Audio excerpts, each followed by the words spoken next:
ምዕራፍ 4 ተመስጦ ምን ማለት ነው? አንድ ሰው በአንድ ነገር ላይ ተመሰጠ ሲባል ይህ ሰው ነገሩን በቅርበት እየመረመረ እያጠናው እየፈተሸው ጥልቀቱን ለማየት እየተነተነ ነው ማለት ነው። ተመስጦ ማለት በሐሳብ ወይንም በመንፈስ ወደ ጥልቁ ምስጢር መነጠቅ ማለት ነው። ይህም ከተለመደው የእውቀት አይነት ወደ ከፍተኛው ደረጃ መድረስ ነው። ዕውቀቱም ከስሜት በላይ የሆነና ሁሌ አዲስ የሚሆን የመንፈስ ተድላና ደስታ ነው። በዚህ ዕውቀት ውስጥ መንፈሳዊ ምግብና ደስታ አለ።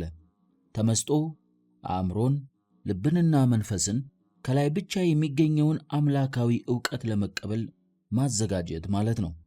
ወይንም በውስጥ ያለውን የመንፈስ ቅዱስ ስጦታ ለማነሳሳት መፍቀድ ማለት ነው። ለተመስጦ ጸጥታ፣ እርጋታ፣ ስሜትን መግዛትና መንፈስን ከሚያውኩ ማናቸውም ነገሮች መታቀብ አስፈላጊዎች ናቸው።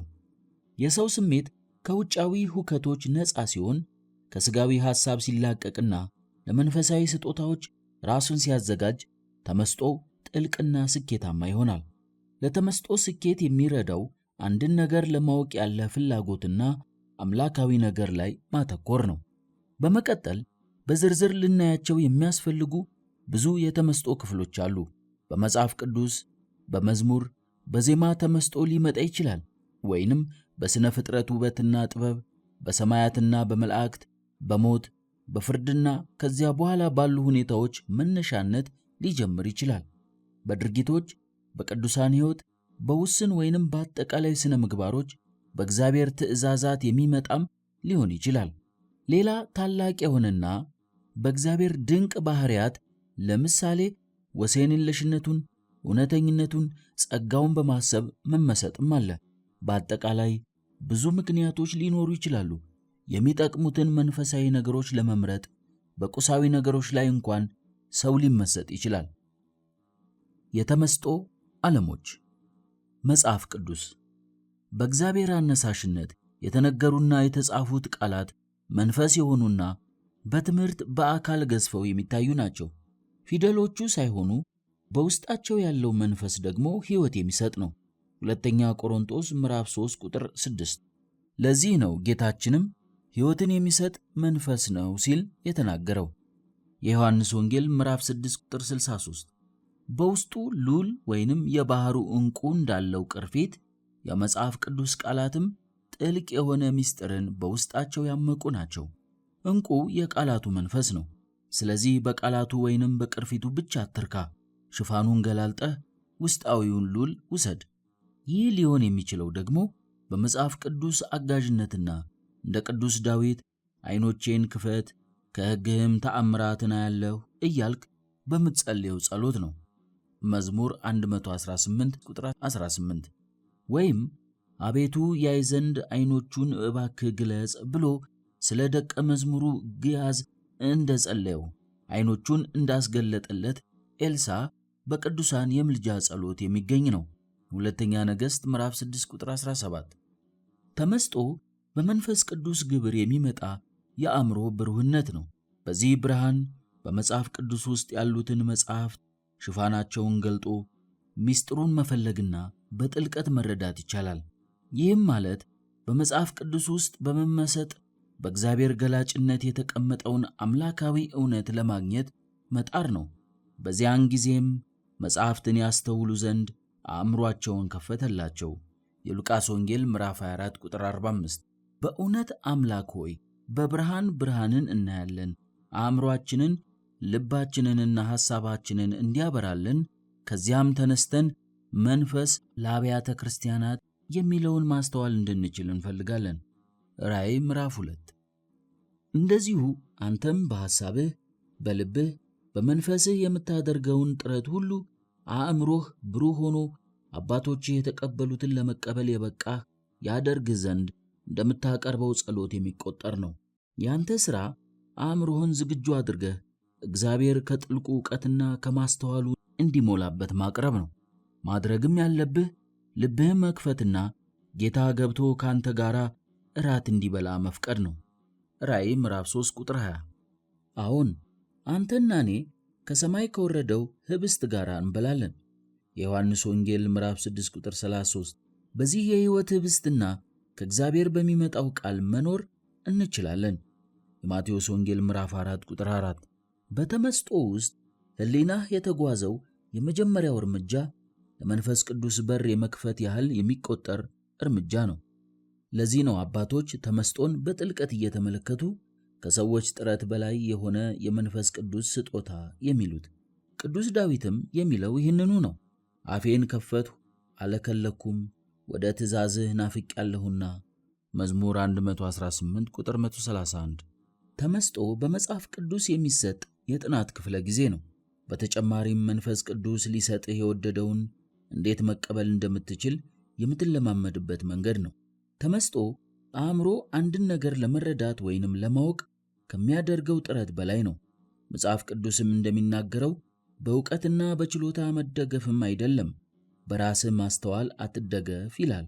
ምሳሌ 3:5።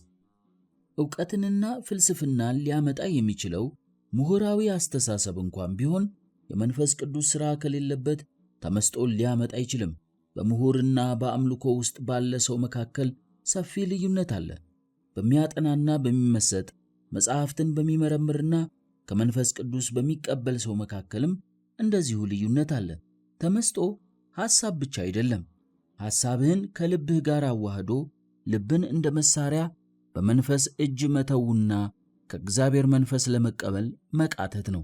በዚያን ጊዜ በመንፈስ ጥንካሬን ያገኘውን የቃሉን ጠንካራነት እንገነዘባለን። ከዚህ በኋላ ወንድሜ ሆይ ትክክለኛው የአእምሮ ደረጃ ላይ ደረስኩ ብለህ እንዳትቆም፣ ነገር ግን ሕሊናህን መንፈስ ጋር የመድረሻ መንገድ አድርገው። መንፈስም የእውቀት ሀብቶች ሁሉ ወዳለው ወደ እግዚአብሔር ስለሚመራህ እርሱ ሁሉን ይሰጣል። ንባቡ ውጫዊ ነገር ላይ ብቻ ያተኮረ ሰው ያለ ተመስጦ ብዙ ሊያነብ ይችላል። መንፈሳዊ አንባቢ ግን ባነበባት ትንሽ ነገር የማይነጥፍ የተመስጦ ምንጭ ሊኖረው ይችላል። ባነበበው ላይ ይመሰጣል እንጂ ብዙ ስለማንበብ አይጨነቅም። ቃልም ሆነ አገላለጽ በእጅጉ ስለሚስቡት በዚያው ወደ ጥልቁ ገብቶ ሲመረምር ይቆያል። የሥራን ሁሉ ፍጻሜ አየሁ፣ ትእዛዝህ ግን እጅግ ሰፊ ነው እያለ ከዳዊት ጋር ያመሰግናል። መዝሙር 118 ቁጥር 96። እግዚአብሔርም ልቡን ይከፍትለትና በአንዲት ቃል ምንም ያህል ቢወስድለት የማያልቅ ትልቅ ሀብትን ያያል። አሁንም በዚሁ ከነቢዩ ጋር ደስ ይለዋል፣ ሐሴትን ያደርጋል። ብዙ ምርኮ እንዳገኘ በቃልህ ደስ አለኝ። መዝሙር 118 162። እንደ መንፈሳዊው ልምምድ በቀን ቢያንስ አንድ ጥቅስ ለተመስጦ እንዲሆንህ ውሰድ። ስታነበው ከዚህ በፊት ምንም ያልነካህን የመጽሐፍ ቅዱስ ጥቅስ አገናዝብ። በዚህ ሳትገደብ በዝግታ እያጠናኸው እንደ ዓለም ተመስጦ ውሰደው። በዚህ ውስጥ የእግዚአብሔር መንፈስ ለሚሰጥ ነገር ዕድል ስጥ። ወይንም አንድ የመጽሐፍ ቅዱስ ልዩ ታሪክ ውሰድና እንደ ዓለም ተመስጦ ተጠቀምበት። እግዚአብሔር ለሰዎች የሚያደርገው ልዩ እንክብካቤም ሰፊ የተመስጦ ዓለም ነው። እግዚአብሔር የሚወዳቸውን እነርሱም በፍጹም ወዳጅነት የሚያፈቅሩትን ከእርሱ ጋር የጠለቀ ኅብረት የነበራቸውን ቅዱሳንን አስብ። ወይም በቸርነቱ በትዕግሥቱ መጠን የተንከባከባቸውን በዚህ ተጠቅመው ንስሐ የገቡ ኃጥአንን አስብ። ሌሎች ልባቸው የደነደነ በቅንነቱ ያልተጠቀሙትንም እንዴት ይጠብቃቸው እንደነበረ አስታውስ። የመጽሐፍ ቅዱስ ሰዎችም ሊመስጡህ የሚችሉ ናቸው። ከመጽሐፍ ቅዱስ ውስጥ ብዙ ጥቅሶችን ማስታወስ መቻልም ሌላው ለተመስጦ የሚያነሳሳ ነገር ነው። እርስ በርሳቸው እየተፈጸሙና እየተሟሉ ተመስጦ በጀመርክበት ጊዜ ሁሉ ጥቅሶቹን ታገኛቸዋለህ። እያንዳንዱ ቃል ልዩ ትርጉም ይሰጥሃል። ሁሉም የተመስጦ እቅፍ አበባ ያበረክቱልሃል። ከዚህ ጋር አያይዘህ መንፈሳዊን ነገር ከመንፈሳዊ ነገር ጋር አስተያይተን መንፈስ በሚያስተምረን ቃል ይህን ደግሞ እንናገራለን እንጂ የሰው ጥበብ በሚያስተምረን ቃል አይደለም የሚለውን የቅዱስ ጳውሎስን ቃል አስታውስ። አንደኛ ቆሮንቶስ ምዕራፍ 2 ቁጥር 13። ይህንን ብታደርግ ሙሉውን ቀን በመንፈሳዊ ሐሳብ ብቻ ትይዘዋለህ። እነዚህ መንፈሳዊ ሐሳቦች ውስጥህን ሰርስረው ይገቡና ንጹሕ ሐሳብህ ንጽሕናን ይወልዳል። ልብህ በተመስጦ የተሞላና ንጹሕ የእግዚአብሔር ቃል የሚሠራበት ይሆናል። ተመስጦህ በራሱ በጸሎትህ ሰዓት እያጀበህ ከሰዎች ጋር እንኳን እያወራህ ባለህበት ሰዓት ወደ ቀናው ሊመራህ ኃይል ያገኛል። አድማጮችህም ግብዝነት የሌለው ጥልቅ የሆነ ነገርህን ሁሉ ይረዱልሃል። ተመስጦ ለመንፈሳዊ ሕይወት ጥንካሬም ይጠቅማል። ተመስጦ በሐሳብ፣ በመንፈሳዊ ስሜት፣ በውስጣዊ እርካታ፣ በእውቀት፣ በደስታ ላይ ብቻ የተወሰነ አይደለም። ወደ ሕይወትህ ተግባራዊ እንቅስቃሴዎችም የማደግ ባህሪ አለው። ስለዚህ የምታነበው መጽሐፍ ቅዱስም ይሁን የቤተ ክርስቲያን አባቶች ታሪክ ወይንም ገድል ራስህን በማንበብና በመመሰጥ ላይ ብቻ አትወስን። ያነበብከውን ሁሉ ከሐሳብህ ከልብህ ጋር አዋህደህ በተግባር አውለው። ተመስጦን ከእግዚአብሔር ጋር ያለህን ኅብረትና ከሰዎች ጋር ያለህን ግንኙነት የምታሻሽልበት መንገድ አድርገህ አስበውና በመንገዱ ለመጓዝ ራስህን አመቻች። የምታነበው ሁሉ በጸሎት የተደገፈ ይሁን። ዓይኖቼን ክፈት ከሕግህም ተአምራትን አያለሁ። መዝሙር 118 ቁጥር 18 እንዳለ ዳዊት ተመስጦ አምላካዊ ገላጭነትን ይፈልጋል። አንዳንዴ ሰው እግዚአብሔር በገለጸለት ምስጢር ተገርሞ ሲያነበው ከዚህ በፊት ያላገኛቸው አዳዲስ ትምህርቶችንና ቀድሞ ሕሊናውን ያልሰቀሉትን ልዩ ምስጢራት ያገኛል። መዝሙረ ዳዊትን ስታነብ ወይንም ስትጸልይ ይህንን የመሰለ ነገር ያጋጥማል። ዘወትር በምትጸልየው ጸሎት ውስጥ በየዕለቱ አዲስ የሆነና ከዚያ በፊት ያላገኘኸው አምላካዊ ምስጢር ሊገለጽልህ ይችላል። እግዚአብሔር በሕሊና ውስጥ የሚበራ የብርሃን መስኮት ለአንተ ይከፍትልሃል። ይህ ብርሃን በአንተ ዕውቀትና የአእምሮ ብቃት የመጣ እንዳይመስልህ። ተመስጦ ስታነብና ስትጸልይ እግዚአብሔር በአንተ ላይ ያዘነበው የማያልቀው ስጦታው ክፍል እንደሆነ ወቅ። ጸሎት የተመስጦ ምንጭ የሆነንና ራሱ በተመስጦ ይታጀባል። በዚያ አይነት ጸሎት ውስጥ ቃላት ሁሉ ሰፊና ወሰን የለሽ ጥልቅ ምስጢርን የያዙ መሆናቸውን በየዕለቱ ይታያል። የተመስጦ ልምድ ወይንም ጸጋ ከሌለህ የቅዱሳን አባቶችን የተመስጦ ሕይወት የሚናገሩ መጻሕፍትን አንብብ። ታላቁ ቅዱስ ዮሐንስ አፈወርቅ በማቴዎስ ወንጌል፣ በዮሐንስ ወንጌል፣ በሐዋርያት ሥራና በ14ቱ የጳውሎስ መልእክታት ላይ እጅግ ብዙ የአንድምታ መጻሕፍትን ጽፏል። እነዚህ ሁሉ ተመስጦና ማብራሪያን የተሞሉ ናቸው። ቅዱስ ዮሐንስ መጻሕፍቱን በተመስጦ ያብራራበትን፣ ያስተማረበትን ብሎም የተማረበትን መንገድ መርምርና ተከተለው። እንደዚሁ ከሌሎቹ ቅዱሳንና ከሥራዎቻቸው ጋር ቆይታ አድርግ። በተለይም በዚህ በትምህርታቸው ጥልቀት ብቻ ሳይሆን በተመስጦ ዕውቅና ካላቸው እንደ ማር፣ ቅዱስ ኤፍሬም ሶርያዊ፣ ቅዱስ ያዕቆብ ዘስሩግ ከመሳሰሉት አባቶች ብዙ ተማር። ሥራዎቻቸውን እያነበብክ እንደ ተመስጦ ትምህርት ቤት ተጠቀምበት። በመጽሐፍ ቅዱስ ምሳሌያዊ ጽሑፎች ላይ ልዩ ተመስጦ የነበራቸውን አባቶች ሕይወት ለማንበብ ራስህን አለማምድ። ምሳሌያትን ማንበብ የነቢያትን መጻሕፍት፣ የሰለሞንን መኃልያት ለመረዳት በጣም ጠቃሚ ነው። የመሥዋዕቱን፣ የስዕለቱን፣ የበዓላቱን፣ በርኩሰትና በመንጻት መካከል ያሉትን ሕግጋት ሁሉ ሊመጣው ያለው ነገር ጥላ መሆን ለመረዳት ያስችልሃል። ቆላስይስ ምዕራፍ 2 ቁጥር 17። ምንም ጥቅም በሌላቸው ሁከትና ጭንቀት በበዛባቸው ተራ ነገሮች እንዳትጠመድና በመልካምና ጠቃሚ በሆኑ ነገሮች የተከበብክ እንድትሆን ተመስጦን በተግባር ልመደው።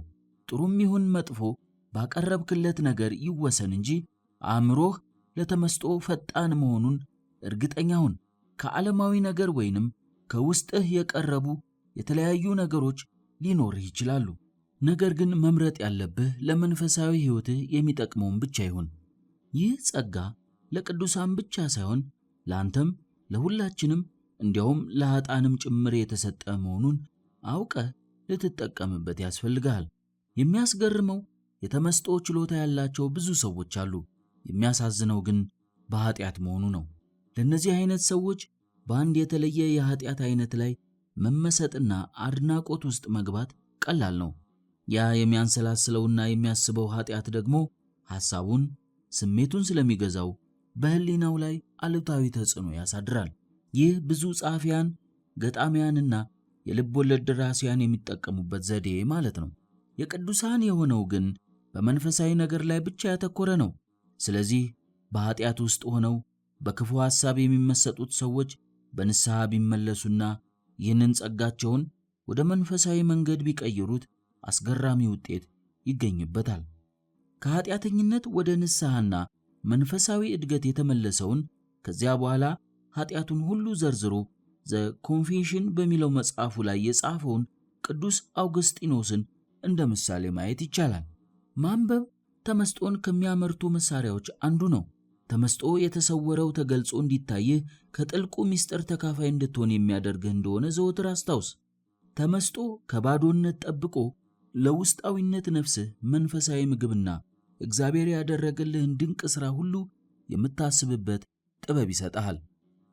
ተፈጥሮ በመጽሐፍ ቅዱስ ላይ ስለ አብርሃም ልጅ ይስሐቅ የተነገረው ሌላውን የተመስጦ አይነት ማለትም በተፈጥሮ መመሰጥን ሊያመለክት ይችላል።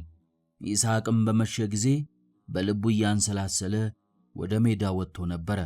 ዘፍጥረት ምዕራፍ 24 ቁጥር 63።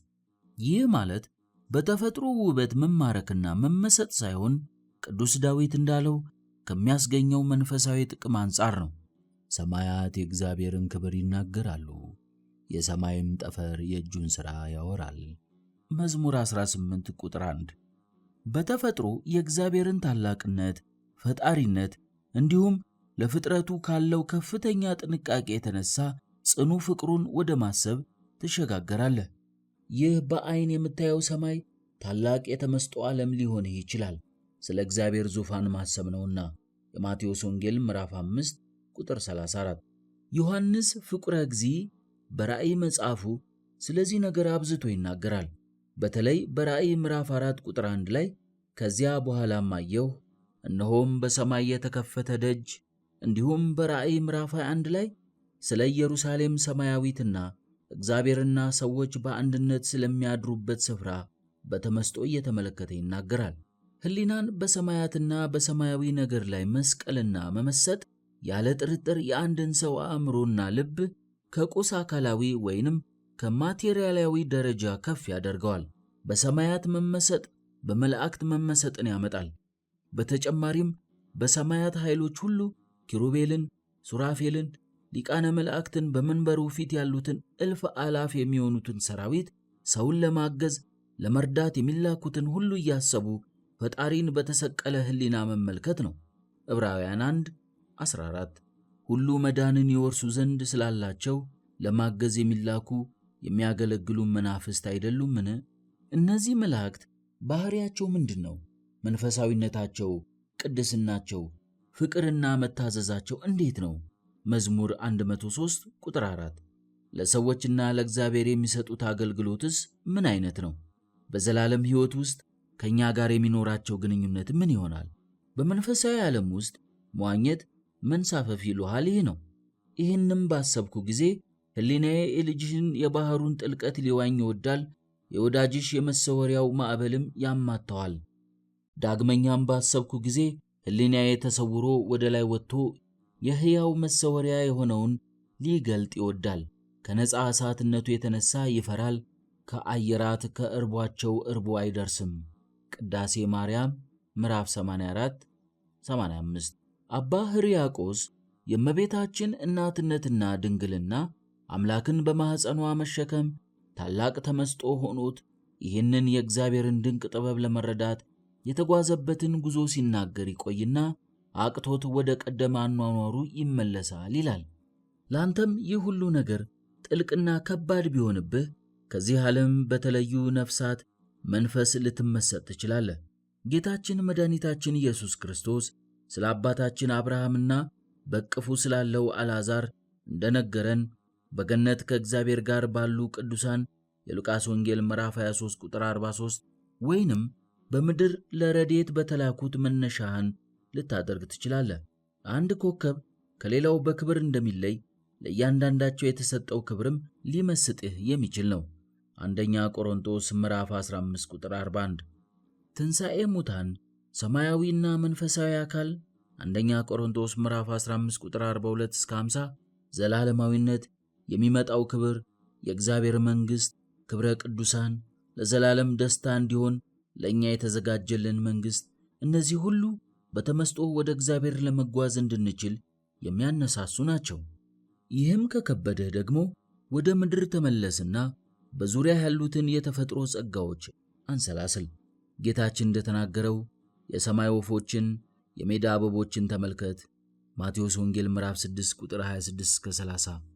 አምላክህ ክርስቶስ ያስተማረህ ስሜትን የሚቀሰቅስ ሥጋዊ ተመስጦ፣ ውበትን፣ የቀለሞችን ቅንጅት፣ መዓዛቸውን እያደነክ ስምምነታቸውን እያየህ ብቻ የምታልፍበትን አይደለም።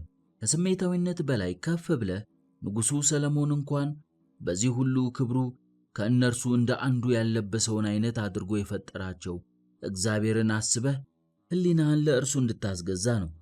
በዚህ ውስጥ ከሆንክ ለእነዚህ ሁሉ ፍጥረታት እግዚአብሔር እንዴት እንደሚያስብላቸው ታንሰላስላለህ።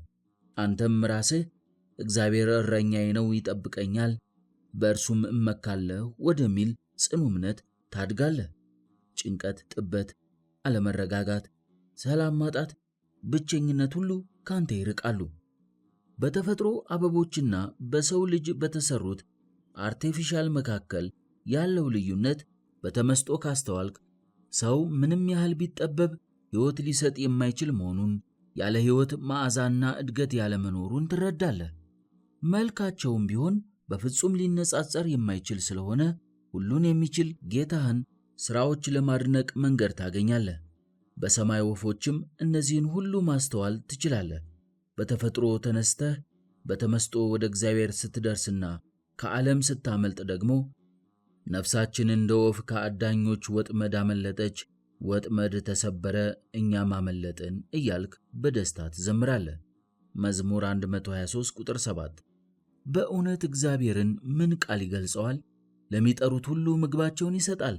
ሰማይን በደመና ይሸፍናል። ምድርን ተጠምታ ሳለች በዝናብ ያርሳታል። ለእንስሳትም ሳርን በምድር ላይ ያበቅላል። ለሰው የሚጠቅመውን ሁሉ ያዘጋጃል። መዝሙር 146 ቁጥር 9። እርሱ ራሱም ቁራዎችን ተመልከቱ፣ አይዘሩ፣ አያጭዱ፣ ዕቃ ቤትም ጎተራ የላቸውም፣ እግዚአብሔር ይመግባቸዋል ሲል ተናግሯል። የሉቃስ ወንጌል ምዕራፍ 12 ቁጥር 24። አሁን ስለ ቁራ ስናስብ በውስጣችን ያለው ምስል ጥሩ አይደለም። እንደ መጥፎ ጣዕም የሚቆጥሩት ብዙ ሰዎች አሉ። እግዚአብሔር ግን ይህንን የመሰለ ጥንቃቄ ያደርግለታል። ከዚህም በላይ በዚያ የረሃብ ዘመን ላይ ለኤልያስ መጋቢ እንዲሆነው ተመድቦም ነበር። አንደኛ ነገሥት ምዕራፍ 17 ቁጥር 6። በገድለ ቅዱሳንም ለባሕታዊ ጳውሎስ ምግብ ሲያመላልስለት ስታይ እግዚአብሔርን እጹብ እጹብ ያሰኛል። እግዚአብሔር እንስሳትን፣ አዕዋፋትን፣ ፍጥረታቱን ወደ ቅዱሳኑ ይልካቸዋል። እነርሱም መታዘዝንና ፍቃድን መፈጸም ያውቁበታል። በእነዚህ ሁሉ የተገለጸውን የእግዚአብሔር ክብር ስታነብ ባዶ ከሆነው የመጀመሪያ ሐሳብህ ወደ ጥልቁ መንፈሳዊነት በተወሰኑ ደረጃዎች መሻሻል ታደርጋለህ። እግዚአብሔር በጥቃቅን ነፍሳት ሳይቀር ያስተምርሃል። ብዙ መንፈሳዊ መንገዶችንም አዘጋጅቶልህ በእነዚህ ወደ ፈጣሪ ተጉዘህ ትደርስ ዘንድ አድርጎሃል። አንተ ታካች ወደ ገብረ ጉንዳን ሂድ፣ መንገዱንም ተመልክተህ ጠቢብ ሁን። ምሳሌ ምዕራፍ 6 ቁጥር 6። በሕይወቴ አንድም ጉንዳን ሥራ ፈት ሆኖ አይቼው አላውቅም። ባለማቋረጥ ይሮጣል፣ ይሠራል፣ አይቆምም። ገብረ ጉንዳንን በማስተዋል ላሰበው ኅብረታቸውን ከመጠናቸው 10 እጥፍ የሚሆን ነገር ተሸክመው ሲጓዙ ለተመለከተ አስገራሚ ትምህርት ይሰጣሉ። የኅብረት ሥራን፣ ሥነ ሥርዓትን እንዲሁም መስመራቸውን ጠብቀው ሲጓዙ ሕግና ሥርዓት መከተልን ያስተምራል። በመካከላቸው የሚታየው ድንቅ የሆነ መግባባትም ፍቅርንም ያሳስባል። እንደዚሁ ንቦችም ብዙ ሊያስተምሩ ይችላሉ። አስደናቂው የንቦች አኗኗርም ሌላው ሊመስጥ የሚችል ዓለም ነው። እግዚአብሔር እንዴት ንቦችን ከዚህ ተሰጥኦና ችሎታ ጋር ፈጠራቸው? የአበባን ዱቄት ሰብስቦ እጅግ የሚገርም ማርን መስራት የሚገርም ነው። ያን አስገራሚና በእውቅ ዲዛይነር የተሰራ የሚመስል ሰም የሚሰሩትስ እንዴት ነው? አበባን ፍለጋ የሚጓዙት ርቀትም አስደናቂ ነው። ስለዚህ እነዚህን አስገራሚ ፍጡራን የፈጠረ እግዚአብሔር ሥራው ምን ያህል ድንቅ ነው!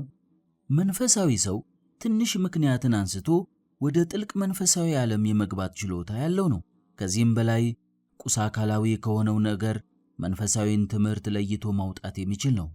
የሰው አካልም የፈጣሪን ታላቅነት የሚያስረዳ በመሆኑ ሰፊ የተመስጦ ዓለም ሊሆን ይችላል። የእያንዳንዱ የሰውነት ክፍል ልዩ ችሎታ አስተዋይን ሰው የመመሰጥ በቂ ኃይል አለው። ለምሳሌ የአእምሯችን የማየት፣ የመስማት፣ የእንቅስቃሴና የንግግር አስገራሚ ማዕከልነቱ ከነዚህ ለአንዱ ማዕከል የደም ዝውውር ቢቋረጥ የሚከሰተው ነገር እንዴት አይመስጥ? መጠኗ የእጅ ጭብጥን የምታክለው ልብንና ስራዋንም ብናስብ እንደዚሁ ነው። እንደ መጠኗ ሳይሆን እጅግ በጥንቃቄ የሚከናወኑ ውስብስብ ተግባራት ይከናወኑባታል። ልብ በአእምሮ እንደሚወሰን ሕይወትም በልብ እንቅስቃሴ ስር ነው።